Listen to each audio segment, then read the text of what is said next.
lot of ways to take pictures of your guns, and most of the time I simply tell people, since most guns are relatively dark, to put them against a light background and take a photo. And if you take just a couple of minutes, you can take some pretty nice photographs of your guns.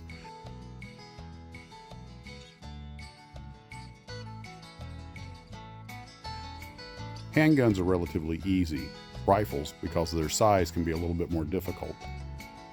If you happen to have a light box, you can get some really great photographs, including close-ups.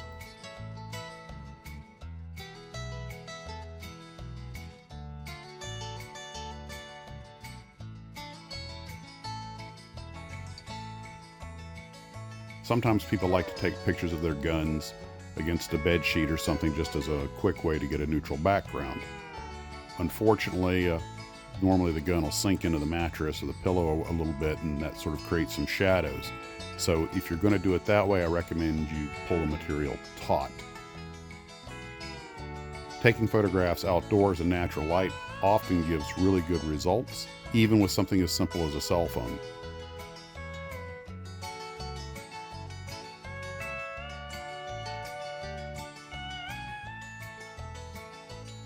One easy way to keep track of everything you're doing is to take a photograph of the box or the boxes that they came in, just so you can keep all the technical data straight, especially if you're shooting multiple different kinds of guns.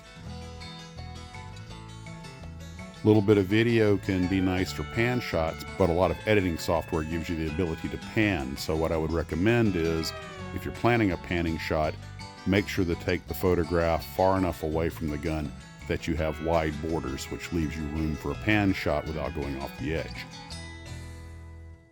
Modern day cell phones can take really great photographs of guns and are very effective, but of course the nicer the camera, the better the image. Obviously, lighting and focus is key, especially if you're taking pictures of chrome or stainless steel guns, because they reflect a lot of light. Lighting is, of course, important, mainly because it not only highlights the features of the gun, but also helps to eliminate shadows. So if you are using artificial light, it helps to have it come in from multiple angles. Of course, you have to be careful of the glare. And as always, if you're taking photographs of something up close, it's hard to keep everything in focus. For example, if you're looking down the sights, it's hard to keep the front and the back sight in focus.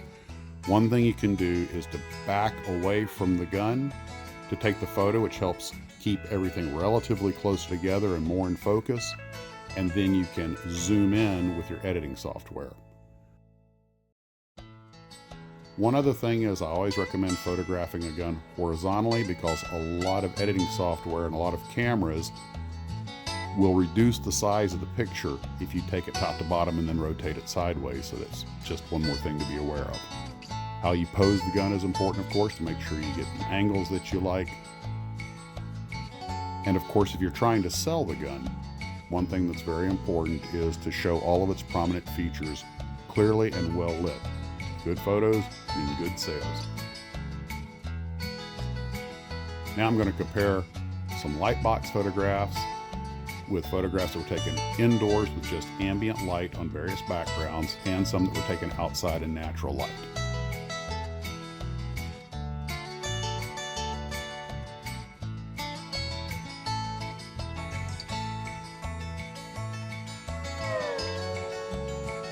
And you can judge for yourself. Well, this is Captain Max with Fun with Guns. Happy photographing.